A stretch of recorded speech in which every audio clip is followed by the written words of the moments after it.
Assalamualaikum warahmatullahi wabarakatuh. Perkenalkan, saya Reksi Hadi Eka Putra, peserta Latsar CPNS PPSDM Regional Bandung. Di sini saya akan mempresentasikan analisis isu-isu kontemporer di lingkungan sekolah. Isu kontemporer. Isu kontemporer adalah suatu pokok persoalan yang terjadi pada masa sekarang dan menjadi trending topik pada masa kini.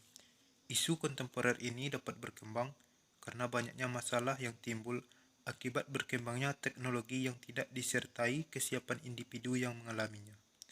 Sebelum memulai analisis, hal pertama yang kita lakukan adalah mengidentifikasi isu. Identifikasi isu di sekolah yang saya temui yaitu rendahnya tingkat kehadiran peserta didik, rendahnya kesadaran menjaga kebersihan lingkungan sekolah. Yang ketiga, rendahnya sikap sopan santun peserta didik di sekolah. Keempat, rendahnya minat belajar peserta didik.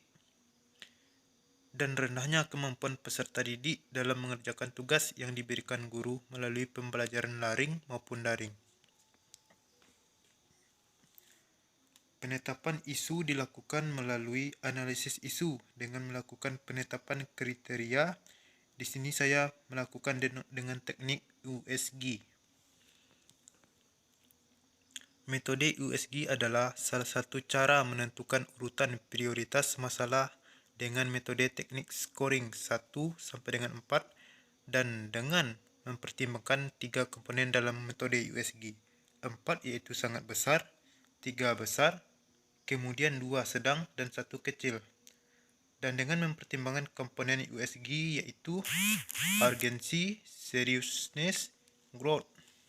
Urgensi di sini adalah seberapa mendesak permasalahan tersebut untuk dibahas.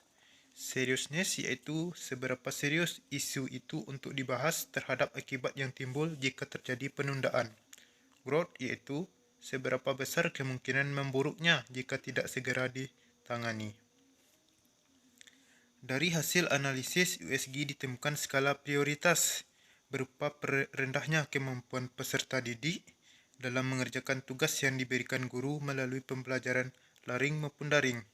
Adapun masalah tersebut menjadi prioritas dikarenakan oleh beberapa sebab, yaitu yang pertama, jika mendapat tugas daring maupun daring,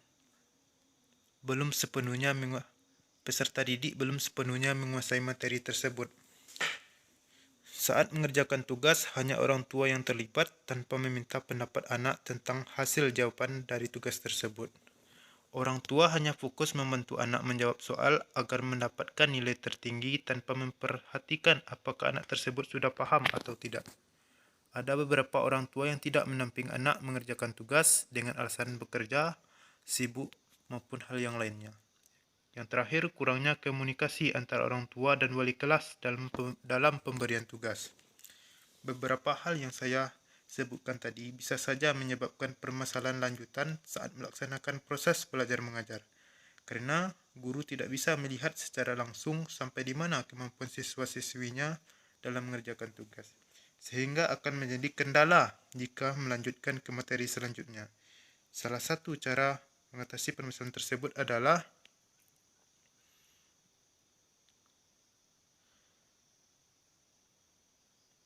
mengidentifikasi atau melihat secara langsung apa saja kendala yang dihadapi siswa saat mengerjakan tugas.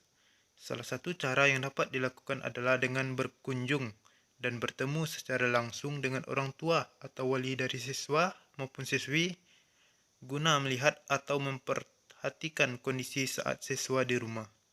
Apakah benar mendapatkan bimbingan dari orang tua saat mendapatkan tugas atau bahkan tidak dapat bimbingan karena orang tua dan sebagainya.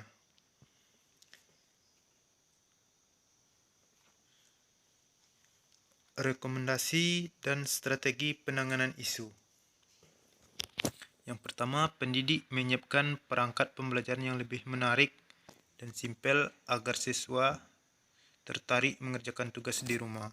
Yang kedua, memberikan pemahaman kepada wali murid jika akan membantu mengerjakan tugas agar tidak hanya fokus kepada nilai siswa tetapi juga fokus kepada pemahaman siswanya. Yang ketiga, pendidik memilih siapa saja siswa yang benar-benar tidak bisa dibantu oleh orang tua ataupun orang tua sakit atau tidak punya orang tua, agar pendidik bisa meluangkan waktu untuk membimbing siswa, baik itu memberikan jam tambahan saat sudah pulang atau pendidik mengunjungi secara langsung ke rumah siswa. Demikian yang dapat saya sampaikan. Saya sudahi dengan Assalamualaikum warahmatullahi wabarakatuh.